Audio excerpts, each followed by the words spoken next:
de retrouver cette fois-ci Mimodia, notre invité de ce soir. Mimodia, vous êtes du côté de la France, vous êtes un activiste politique, vous avez toujours défendu les terres africaines, vous avez longtemps dénoncer la présence des bases militaires françaises sur le continent africain. Bonsoir à vous, merci d'avoir accepté notre invitation. Alors, on vous accueille directement avec cette question. Quel est d'emblée votre avis sur ce qui s'est passé hier du côté de Pau? Comment est-ce que vous avez accueilli cette déclaration? Mebo Meta disait tout à l'heure, en tout cas, le précédent téléspectateur avant lui disait tout à l'heure qu'on a noté que le président Emmanuel Macron disait à chaque fois « j'ai décidé ». Il y avait comme une sorte d'injonction, une sorte de paternalisme. Est-ce que ça, c'est le sentiment que vous avez eu à écouter cette déclaration finale du côté de Pau? Bonsoir. Invité à nouveau. Bon, comme vous le constatez d'ailleurs, j'ai la voix qui est morte. Donc, moi, franchement, je ne suis pas étonné par cette nouvelle. Je vous avais même dit, il y a de cela, je crois, un mois, que la France va tout faire pour mettre en évidence la nouvelle mission qu'on appelle Takuba, qui signifie en langage berbère, je crois, sabre. Bon, tout ça là, cela démontre encore une fois à quel degré la France a confisqué la souveraineté du peuple africain à travers ces accords bidons, ces accords de défense, ces accords monétaires. Moi, je pense que on ne doit pas être surpris de cette décision. Moi, j'étais à Pau le dimanche. J'ai dépensé beaucoup d'argent dans ce trajet-là, beaucoup d'argent, beaucoup de temps. Et bon, je pense que le défi en valait la chandelle, parce que quand on veut libérer un continent, il va falloir mettre en évidence tout ce que l'on peut. De toute façon, je vous ai expliqué ici dans ce plateau-là qu'on aura fait beaucoup de discours, qu'on aura tout dit, mais la finalité, on la sait tous, on la connaît tous. Ces présidents-là, il ne faut jamais compter sur eux. Ces présidents ne comptent pas sur le peuple, ils comptent sur la volonté d'Emmanuel Macron. Emmanuel Macron, hier, on s'est rendu compte que c'est comme si c'était un professeur qui était devant ses élèves, qui leur demandait justement qu'est-ce que tu en penses?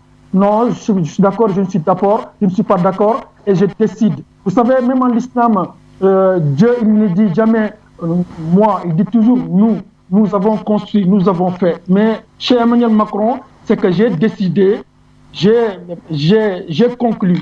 Voilà, c'est un discours qui ne m'étonne pas. Je pense que ce ne sont pas cette génération de présidents sur lesquels il faut compter. Et je vous le dis, la solution, elle ne sera jamais, au plus grand, jamais une solution militaire. La solution militaire ne va jamais régler les choses. La meilleure solution, c'est de dialoguer. On nous dit qu'il ne faut pas dialoguer avec les djihadistes, alors qu'eux, ils dialoguent avec les djihadistes. On nous dit on va renforcer le volet financier, on va renforcer également la présence militaire, alors que nous, en tant qu'activistes politiques, on se bat justement contre cette présence militaire. Donc pour nous, c'est une insulte. Et c'est une insulte, mais bon, ça vaut le coup quand même d'être insulté, de supporter, et tout en sachant que nous, le combat, nous n'allons jamais le lâcher. Nous allons dans ce combat-là jusqu'au bout. Même si nous, on meurt, nos enfants viendront pour nous faire le même combat. Et ça, c'est une vérité. Seule la vérité de Dieu est éternelle dans cette vie-là. Les hommes passent et les institutions demeurent. Il y aura un autre président de la République française d'ici 4 ans, d'ici 3 ans, qui va venir et qui va nous écouter. Parce qu'Emmanuel Macron, il n'écoute pas, il ne comprend pas ce que les Africains veulent qu'ils comprennent. Mais toujours est-il que le combat reste le même et le combat, nous allons le mener jusqu'au bout. Et c'est ça la vérité. Encore une fois, il dit qu'il va renforcer le volet financier. C'est-à-dire qu'ils ont investi 423 millions d'euros dans cette lutte-là. Vous avez vu, ça n'a rien donné. Et là encore, ils vont injecter dans cette même lutte, je crois, c'est 200 millions de dollars à nouveau dans cette même lutte. Mais vous avez vu, ce n'est pas l'argent qui va régler, ce n'est pas les armes qui vont régler ce conflit-là. Ce qui va régler ce conflit, croyez-moi, Tony, c'est la vérité que je vous dis. Ce qui va régler ce conflit, la finalité des finalités, c'est le dialogue. Regardez au jour d'aujourd'hui, la Libye, les deux acteurs principaux sont en train de négocier avec la Russie. La principale crainte de la France vis-à-vis de ce conflit, c'est justement que l'Afrique tourne le dos définitivement à l'ancienne coloniale pour aller embrasser la nouvelle Russie et la nouvelle Chine qui sont au jour d'aujourd'hui des puissances émergentes et qui sont en train d'imposer leur véritable volonté au peuple. Je ne dis pas aux Africains justement de croire à la Chine, de croire à la Russie, de croire aux États-Unis, mais je dis aux Africains de croire à eux-mêmes. C'est ça la vérité. Il ne suffit pas de croire aux anciennes puissances coloniales. La vérité, c'est que l'Afrique doit prendre sa destinée en main. Et je pense que ce sommet est un sommet de la honte, c'est un sommet d'insulte, c'est un sommet qui a permis tout simplement à humilier ces présidents pantins qui ne veulent pas écouter, qui ne veulent pas comprendre ce que le peuple réclame. Vous, parce que beaucoup se seraient attendus, en tout cas auraient souhaité que les chefs d'État de ce côté-là puissent parler des raisons pour lesquelles on a du djihadisme, on a du terrorisme dans cette zone sahélo-saharienne. Beaucoup seraient attendus à ce qu'on parle de ceux qui financent finalement ce terrorisme-là sur le continent. Et ceux qui financent le terrorisme sur le continent, la France connaît bien qui ils sont véritablement, et les autres chefs d'État les Africains connaissent aussi plus ou moins qui ils sont. Mais est-ce qu'il ne fallait pas statuer d'abord là-dessus, lancer et envoyer peut-être un message à l'endroit de ceux qui financent ce terrorisme là dans la zone sahélo-saharienne avant de penser à une éventuelle possibilité de venir à bout du terrorisme dans cette zone-là? Est-ce que ce n'est pas le préalable qu'il fallait avant toute chose? Tout le monde le sait. Vous savez, même les enfants je sais pas, Bazar savent ce conflit. Le but de ce sommet, d'ailleurs, ce sommet-là aurait même pu se faire en Afrique. Parce que si vous constatez, le peuple africain souffre parce qu'on n'a pas suffisamment d'argent, justement. Parce qu'il y a une hiérarchisation de ce conflit, de ce djihadisme.